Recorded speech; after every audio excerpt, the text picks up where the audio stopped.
change in the fundraising sector has never been greater. But innovations in technology are evolving faster than our ability to understand them. Are these advances good or bad? Do they have unintended consequences? And what is the application to the global fundraising sector? That's what we're here to find out. Welcome to the Fundraising AI Podcast, your up-to-date resource for responsible AI for the global fundraising community, hosted by Nathan Chappell and Scott Rosenkrantz. Hey everyone, it's Nathan Chappell here back with another episode of the Fundraising AI Podcast, and it's a special episode today. I am solo without my counterpart, Scott Rosenkrantz, but I am joined by someone that I've known for a couple of years and just one of the nicest people that you'll ever meet. Dave Raley is here in the house, joining me, not in my house, but in his house, joining me to talk about a lot of interesting things today. It's going to be the intersection of AI and generosity, which is the intersection that I've kind of lived in for the last couple of years. And it's so great to find someone else that lives at that intersection and has some really interesting, innovative thoughts around that. So Dave, great to have you here today. And so excited to talk about a bunch of cool things that you're up to. I am thrilled to be here. I'm sorry Scott couldn't join us because this would have been a really fun geek fest. But I mean, Nathan, I remember when I first heard of you was this book called The Generosity Crisis. And I remember, people asking me like, have you read it yet? I'm like, no, I haven't read it. And it was like, is this required reading to be in fundraising? And now that I have read it, which was a couple of years ago, it's like, oh my gosh, this is, such a critical time in history to actually be working in this sector. So glad to be here. Well, thank you. Yeah. And I was on your podcast back at that time as well. When the book came out, not a lot of people knew what to do with me with this. It's like, we have this like inherently optimistic group of people. And then someone publishes a book that's a black cover and a weird looking heart on the front and calls it The Generosity Crisis. But, I found comfort in people who want to know information before they make change. And I think that's where it's been a couple of years where we've just had so many great conversations. And I've seen your work really kind of come into its own to the point where you woke up one day and said, well, I've got an extra 430 hours to spend. I think I'll write a book. And so we're going to be talking about that today as well. All right. Well, why don't I read your bio? Because I think it's important when you have a guest on, if people don't know you, just to kind of go through and share a little bit about your bio. But I think after that, dive into your experience. Like, how did you get here today? And what was that path? It was something that you intended to do or not. So Dave Raley, speaker, consultant, writer, host, and like I said, amazing guy. Also Disney fanatic. I don't know, maybe that's too strong of a word, but what a Disney adult? Yeah. Disney dad. I'm a Disney dad. That's Disney dad. As someone who has been to every Disneyland except for Shanghai, I share that affinity with you. I mean, having lived in Anaheim for 27 years. Dave is the founder of Imago Consulting, an advisory firm that helps organizations create growth through innovation. As a speaker and advisor, he has inspired thousands of nonprofit leaders to grow personally and organizationally. He is the new published author of The Rise of Sustainable Giving, How the Subscription Economy is Transforming Recurring Giving, and What Nonprofits Can Do to Benefit. Dave also writes a weekly innovation and leadership column called The Wave Report. I love the theme, The Wave, and you're so good at brands, by the way. Like, I literally called you, 2 weeks ago? I'm like, I want to follow exactly what you just did. And he's also the co-founder of Purpose and Profit podcast, a show about the ideas at the intersection of nonprofit causes and for-profit brands, which I think is such an interesting intersection, which shows up so much in your book and so much in your work, where there's less of a distinction between in ways of how people manifest generosity only in charitable giving versus like in all the different ways, speaking to your Patagonia vest that you're wearing right now. Fitting. So thanks for that. So always fun when people read your bio, right? Yeah. There's a lot to unpack there. You didn't show up here by mistake. This is something that you've been working toward and working on for many years. And I think an evolution of ideas and thoughts and people have come into your life that have shaped you to get to this point. Kind of, what is that origin story and how you got started? And then kind of fast forward into how are you here today? Well, thank you. Yes, it's always fun hearing that. But even as you were reading that, this has been a really reflective time. Nathan, you would know that as somebody who's put a book into the world. Like, you are so busy and there's so many things going on, and yet there's these like, I'm curious as to your experience, but I've had these just moments of like, one, gratitude, and also just reflection. Like, wow, what an interesting intersection of a bunch of different things. And I've said this before, but one of the things I believe is that we're all on this journey of understanding, like, who are we? Like, who are we made to be? What are our natural interests and strengths? And by the way, weaknesses? What are the things we're good at, that we're not good at, that we're interested in? But then also kind of like what context we've been placed in, like what time in history were we born in? Where were we born? You and I. Well, I was born in Southern California. Were you born in Southern Cal, or did you just live there? Yeah, Ventura County. Yeah. So I was born in the Inland Empire before it was cool, by the way. The IE. Yeah. Yes, Coachella before it was Coachella. Wow. But just like we were born at a time in history, we were born into a family. We have lived experiences that have shaped who we are. Again, both good and bad. And often it's the scarring experiences that candidly tend to shape us the most, right? And so, without going through my childhood, on that note, we did grow up in poverty, and it was a part of my journey. But for me, I was just always interested in certainly ideas, which is something that if you know me or follow what I do, Dave is a fan of ideas and how those ideas can actually change the world. And so that was one thing. But then also, candidly, I liked computers. I grew up I'm an elderly millennial. They refer to those in my birth year as geriatric millennials. I learned a couple of years ago, which I thought, I don't think that's a compliment. Probably not a compliment. But the way my friend John Lee, who's great, actually talk about brands, he's done Super Bowl ads and incredible work. He says it basically this way: I'm of the generation where I can remember a time. I basically grew up with the internet, but I can remember a time before the internet, right? I remember in 6th or 7th grade, like going on the internet for the first time and being like, oh, wow. What is this thing? This is amazing. I coded my first website, by the way, when I was in 8th grade. It was an homage to the movie, Adam Sandler golf movie. Happy Gilmore. Happy Gilmore. I love Happy Gilmore. Oh, so good. So good. Anyway, so let's get to fundraising. But I was fascinated with computers. I was fascinated ultimately as I got into college with business and marketing and like what could be done there. And it wasn't until after college, Nathan, that I had met a girl. We were getting married. She was from Oregon. I'm from California. We decided to move to Washington, and I just needed to get a job. And I found an advertising agency that worked for charities, for faith-based nonprofits. And I was like, wait a second, you mean you can actually like do social causes as a for-profit paying thing? That was 20 years ago, and it's been an incredible journey ever since. But yeah, so that's what got me into this fundraising space, into generosity. This just combination of just like, who am I, and where have I been placed? It is amazing. What you said was sometimes it's the scarring things that create the most growth. And I find that to be true for people who are willing to allow it to, right? And so when hiring team members, it was always this idea of like, when bad things happen, how you respond to that is really how you develop character. And I truly believe that my most difficult personal and professional experiences have led to the most growth.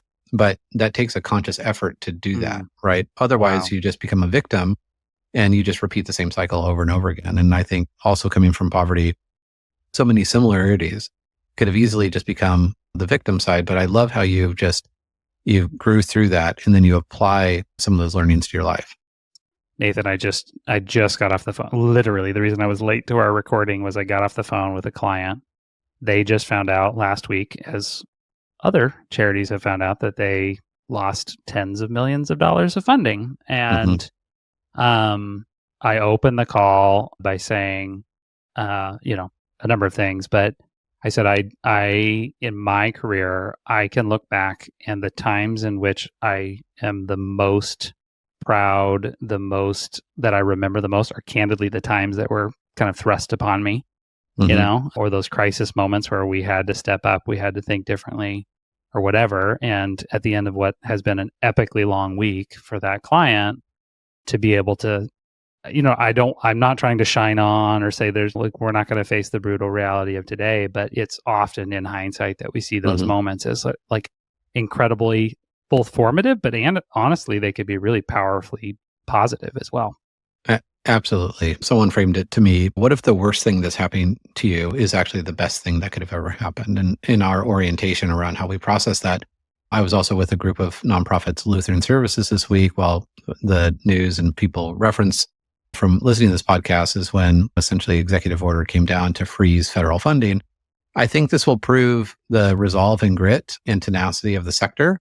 It'd actually be a nice transition into your work and your new book, because when we look back at COVID and how COVID defined essentially, I hate to use a word in our sector, winners and losers, but those that were prepared versus those that were not, those that had actually built a kind of resilient fundraising program, a diversified and resilient fundraising program versus those that had been highly transactional, the winners and losers became obvious very quickly. And this will be another time like that will really expose essentially the practices of how you've conducted fundraising for a while. So let's hyperspeed out of that into your abundance of time and the 430 hours that you had just waiting around to be spent to write a book. It's an incredible book. I mean, this is number one, people have to buy it. I'm going to be promoting it on social, as I already have talked to people, but I mean, it's weighty. It's really well done. It's actually really well designed, and there's a lot of words, but you've done such a good job, a better job than I've seen in many books. And I have lots of friends that have written books that break it out into chunks with call outs that are like enticing and like bite size, but also you call out like specific action items. Like, what do I need to know about this one thing? And I love it. As soon as I got it, I was like, oh my gosh, like I totally should have done this. And I haven't with either book, but well done. I think acknowledging, and maybe it speaks to your experience in communications and marketing as well, understanding that just lots of words don't equal retention, right? You built this, I think, really intentionally. Well, I have never been accused of being brief, Nathan. But no, and this is part of that journey, it was 3 years ago. So I spent 18 years, I mentioned the agency that I was at. I spent 18 years basically helping to work with charities and grow their programs, a lot of fundraising, a lot of traditional media, digital media, all that stuff. And 3 years ago, and I loved, I would enjoy, I'd write a periodic blog or whatever. Mm-hmm. It was 3 years ago that I started Imago Consulting, and I was so freaked out, Nathan, because I was like, I need to put pen to paper, not for a book, just to like communicate, it's like what you do in today's day and age. You communicate your perspective. And so I committed to a weekly rhythm of putting this wave report out. And I was, freaked out. Like I could maybe write one blog every 6 weeks in my previous life. And I thought, I don't know that I keep this up, but I'm going to commit to myself to give it a go. And Nathan, today, actually, as we record this, the 126th consecutive wave report just went out. I looked at it, I don't say this to brag, but just, from that first friends and family list, and colleagues that I sent it to, it's up like 4,000% over the last 2.5 years. But it was that discipline that I didn't realize, Nathan, was going to actually help me when it came to writing the book. And thank you, by the way, for your compliment about just the way it's readable, because I wrote it specifically to have like a forward momentum feeling. Like you're not like, there are some words here and there's a lot of context that I'm a high context person, but let's also cut to the chase. Like, what does this mean? What are we going to do with this? It's digestible for sure. I mean, I think that's a sign of a good book where you can get through it and then really pull some actionable things. So what led to the moment? I mean, you could have written a book about a lot of different things based on your background and your experience. Like what led to the moment for you to say, I'm going to write something around the importance of subscription giving, and what solidified that belief that this was the work that you wanted to be aligned with to really put out into the world? Great question. And I'm going to tie this, and this will be a helpful bridge, because AI is really the dominant topic right of this podcast. But if you go through kind of more modern human history, and I think of my own journey, I remember, again, growing up in a pre-internet age, I saw a trend, just like many others in the late 2000s, that like this internet thing is going to be, early 2000s, this internet thing sure seems to be a big deal, right? But in fundraising, the reality is a lot of these consumer trends, like people, for example, being willing to put their credit card in online. Like, do you remember, Nathan? Yeah. Oh, yeah. It's like, I'm not going to buy that thing because I have to give my credit card to this website. How is that going to work? The reason that matters is because those consumer trends often preceded then what fundraisers were able to do, because it wasn't until the consumer was actually like used to this particular thing, in this case, the internet, that we couldn't fundraise. So fast forward, sustainable giving is the exact same way. So recurring giving is not new. It's been around for thousands of years. However, 3/4 of all charities, by my estimate, have been essentially left out of being able to do recurring giving because they're the local social services organization or relief and development or whatever. They're not one of this subset of about 25% of charities that could do, child sponsorship or, staff support or like membership or whatever. And I saw this thing like called the subscription economy. And I thought, I wonder if that's going to be the same thing as what happened with the internet, which is there's going to be a consumer wave where people get used to a thing.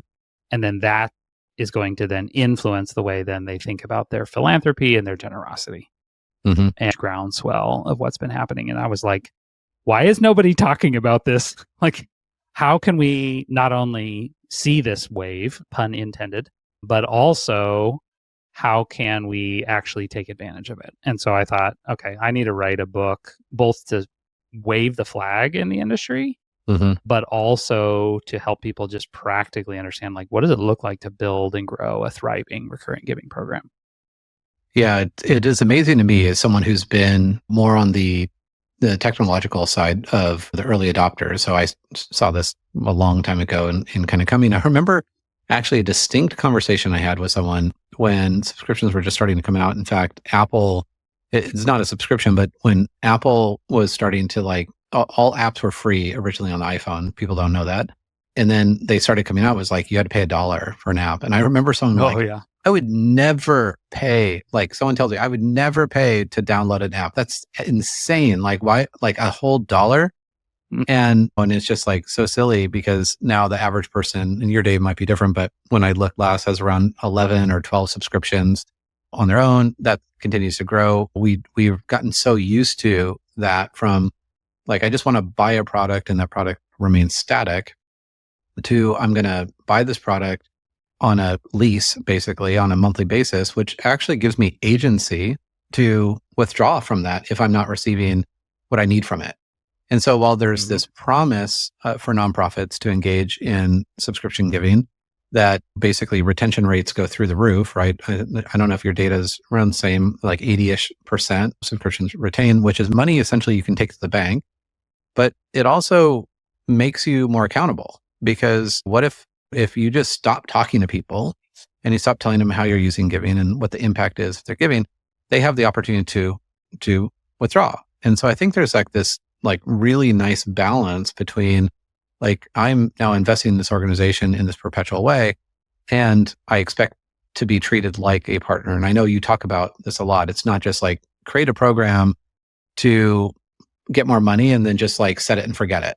So how do you balance that between, some people think about subscription giving as something set it and forget it. And that's an unfortunate narrative that even a lot of churches use, which actually diminishes the importance of the relationship and actually makes the generosity crisis worse, versus, how are you thinking about this and educating people on how do you build this type of program that actually would be that continued base of sustainable philanthropy for the future? I've heard, by the way, that phrase, set it and forget it. I do think that it's a total misnomer. It might have been a thing years ago. I heard it like 12 weeks ago, but okay. Well, I will say, now that I'm I just spoke about this a couple months ago, and I do hear that occasionally. So the truth is that the set it and forget it is not good, whether you're doing a business subscription or a recurring giving program. And it's based in this idea that if we can essentially trick consumers or donors into that transaction and we don't remind them of it, then maybe they won't remember and they'll keep hitting it. Right. Nathan, I'm sure I don't know about you, but January has been explosive in terms of the Rocket Money ads I have on my phone. And I don't think it's just because I wrote a book on this, but that you can now subscribe to a subscription to monitor your subscriptions that you can then cancel, which, by the way, Nathan, includes your monthly recurring giving. Shows up in those very apps that say, hey, are you sure you wanted to continue to give to this charity on a monthly basis? So we've all been, as consumers, burned. Literally, by the way, there's a recent study. They asked Americans, and 42% of Americans had forgotten that they were subscribed to something that they were subscribed to. I found, by the way, 3 weeks ago, I found a subscription. I'm like, wait a second, I just wrote a book on this. How am I still falling for this? So set and forget it is a mistake. What it is about is really providing ongoing value. And I think that's one of the lessons we can learn from charity. You said a few minutes ago, like, I can lease or whatever, like on a monthly basis. Like if you would, and my thought, Nathan, was like, if you would have come to me 10 years ago and said, Dave, you should lease music from the music company on a monthly basis, I would have said, heck no, I want to own my music. I got my MP3 collection or my CD collection or whatever, right? But fast forward 10 years, it's not that I'm leasing music from Spotify, it's that I'm buying into an ongoing experience. Right. I have the joy of discovery. Like literally this morning I was listening. I was like, oh, I've never heard that artist before. That's so cool. I've made playlists for my daughters, Nathan. Like we have community because of Spotify.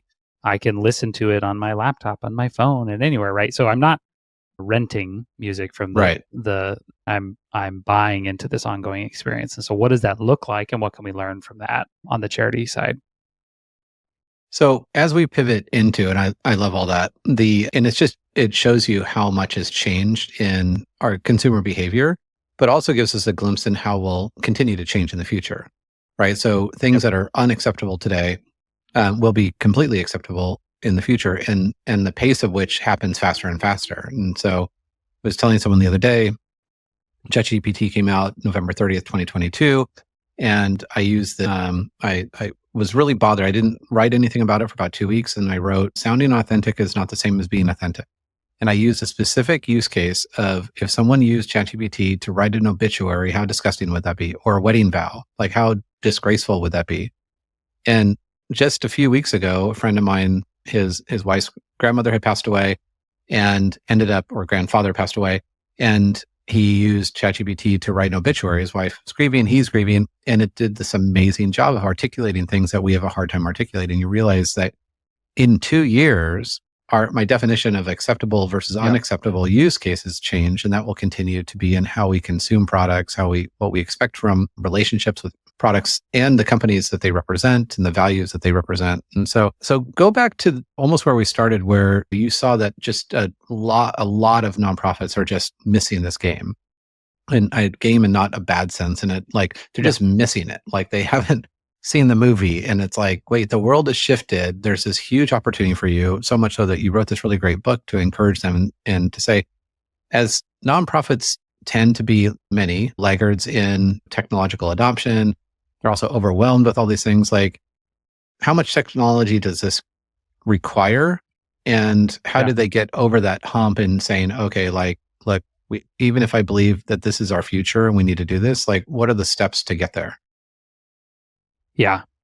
I want to jump on that laggards thing because and you're familiar with this. There is that feeling of like FOMO or whatever, I'm missing out, or or maybe some of us think that should be a stronger feeling for others, but there's this idea of adoption life cycle or the hype curve. Right. I don't know if you're familiar with that. Yep. I think it's really beautiful. And this is something that I hope is reassuring for readers of the book and for listeners. is there can be some real advantages to being in the early majority. Mhm. And by the way, a lot of people think, oh, Dave, innovation, like I talk a lot about innovation. I care deeply about it. I'm passionate about it, but I am not an early adopter. Like I am a early majority most of the time. Like I would rather have like my brother-in-law, total tech geek. He gets the first version of everything. I think you and I have talked about this. Yeah. And it's like he can get the Apple Watch version 1. I think I got Apple Watch version 4. Like he got the iPhone version 1, I got iPhone version 3 or whatever it was at that point. Like I am more than happy to let the early adopters go and like the bleeding edge, right? I'm like, good luck, have fun, I think there's a real advantage to seeing something and then as it's gaining steam, then jumping on. Right. There is a wave lesson in there, which we won't go into, but you don't want to paddle too early is the wave lesson. But so this is one of the reasons why I think the book is so timely. And yes, it took me 3 years to write it from first, let's write a book to today. But even as that 3 years has gone on, we've only seen the momentum build. Right. And so candidly, if the book came out 3 years ago, it probably would have been a little bit ahead of its time. Right. And so what do people do though? That's the question, right? And it's like, number one, recognize that there's an opportunity here. And that's the first goal of the book, which is, hey, if you're in that 75% of charities that have historically been left behind, you may not have thought about it that way, but you just really have written off recurring giving as a core potential part of your solution. The first charity that I ever worked with, Nathan, was a social services charity in Los Angeles, Union Rescue Mission Los Angeles. And I just remember, this was 20 years ago, it being so much work, number one, but also so discouraging, number two, because it was such a small program. It was like low single digits as a percentage of income. And the reality is today, that is an opportunity where it wouldn't have been 20 years ago. So understand that it's an opportunity. And then when we think about taking advantage of it, the book actually walks through 7 different steps to building a thriving recurring giving program. And by the way, we do have I've peeled some of the content from the book off and condensed it into a blueprint. It's called the Sustainable Giving Growth Blueprint. That's free. That's on the website. So we can talk about that later. But the very first step that I recommend that organizations take is simply to benchmark where they are today. Because you can't get to where you want to go until you understand where you are today. Right. And so many charities couldn't today tell me answer to 2 questions: how many and how much. How many donors do you have right now giving on a recurring basis? And how much do they give? And then I recommend that people express that in terms of monthly recurring revenue. So we have X thousands of dollars a month in monthly recurring revenue, or MRR. And then annual recurring revenue. And you're in the software business, you understand like MRR and ARR is how software and subscription businesses live and die, right? And so charities, I think, need to adopt that. Yeah, no, I mean, I think that is a change in the orientation of how we are prioritizing success or how we're viewing success in an organization. And I do a lot of work where we're looking at retention rates and increases in LTV and the donor lifetime value. And to find out, to your point, that many organizations not even on their radar. And so AI plays a really distinct role in helping understand that and analyze it from a predictive AI side. But also when I think about the omni-channel and a true like immersive kind of donor experience program that's built on not just a single donation, but just an ongoing relationship, the advent of generative AI is so exciting for me. It's entirely accessible and it's either free or very affordable, depending on if you want to pay $20 a month, which is basically free, to be able to have a subscription program, but then to use a tool like generative to continually to enhance and amplify your mission through different creative vehicles. So again, the number one thing I guess maybe the question for you, like, what's the biggest mistake? It wasn't even on my plan. What's the biggest mistake someone could do in building a subscription program? Oh, the biggest mistake.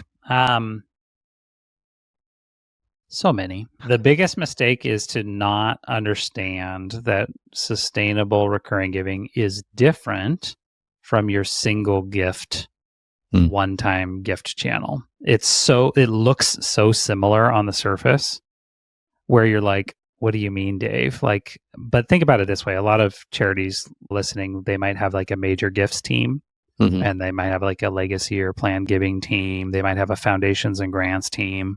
Why don't you have a sustainable giving team? A lot of organizations, the vast majority of organizations, have conflated what I would call single gift fundraising, which is an art and a science of its own. I've done that for 20 years, and recurring giving. And those are not the same thing. That's like saying Disney is a good example. Disney has both one-time purchase types of things they do, like, go and see that movie or, take your family to the theme park. But they also have an entire part of their business, increasingly large, which is subscriptions, right? Disney Plus, D23 fan membership, blah, blah, blah, right? Those are completely different businesses, and they need to be thought of differently and treated differently, even though they're from the same brand. So I think the biggest mistake I see is just this sort of conflation that, we do recurring giving because our team, sends an appeal out in January. Yeah, it reminds me of the quote, which I use way too often, Charlie Munger quote of "Show me the incentives and I'll show you the outcome." To your point, if you don't have a subscription giving program or person, at the very least, it won't happen, right? It's just not going to work. And when we see the difference between winners and losers in times of turmoil, when you're looking at one-time giving, newly acquired donors somewhere between 19 to 21% versus subscription donors, which retain around 80%, then we're talking about vast difference in ROI in a type of program that's going to let you weather the storm. For me, I look at it from the generosity crisis lens in the sense that, organizations are going to do this, but they're just going to try to, and go back to set it and forget it, but they're just going to try to acquire more to acquire more versus acquire more. And then to your point, build a community that is engaged in a specific way and continue to foster that community. I think trying to just build a program and then not have the resources, the vision, the determination to continue to pour into that community is probably that's the thing that would worry me the most, right? That will contribute to the generosity crisis, not help it. Because then we'll just have reinforced this notion that we just wanted a gift from you and that's all that mattered. So, well, and the beauty of sustainable giving is it gives people the opportunity there's like an identity and belonging element to sustainable giving. So there's identity. Who am I and who do I see myself as? Am I a generous person? Do I care about this cause or that cause, right? But belonging as well. And I will say, people all the time are like, oh, are people going to be a part of the community and they're all going to be friends and they're going to get on the private social network together? Well, that generally doesn't happen, but they do convene. They do that feeling of community, that part of I belong to a broader movement is so powerful. And sustainable giving is certainly not the only way, but it is a piece of that puzzle, I think, when it comes to generosity. Yeah. And we can tie a bow on this because we're just about out of time, is that while big group type fundraising and community type fundraising in the past had to be treated as either like a cohort or as just one big area that you were just treating in one kind of providing one treatment, I get going back to fundraising AI only because I look at the ability to provide experiences in N of one at scale. Just because you're part of this group doesn't mean that you're going to be treated just like everyone else. And we see, I know you love to use from purpose and profit, for-profit examples, but I saw Carvana, what they did last year, which was they created treatments, individual 1.1 or 1.2 million treatments from people. They had ChatGPT or whatever they used. I think Claude was actually the example to write from the persona of the car, talking about, do you remember the day that you picked me up and all the things that we've done? And then they actually had, I'm not even sure if they used Dolly, but they created these little video images that they were like artistic impressions. And it's an incredible use case. Now, of course, they're the front runners and the leaders and they have money to do this. But fast forward a year later, the technology is faster and cheaper than it's ever been. So just because you're part of a monthly cohort doesn't mean that you have to be treated as a cohort. You could be treated individually. That's where I think it just gets so exciting because it's not a trade-off for this to that.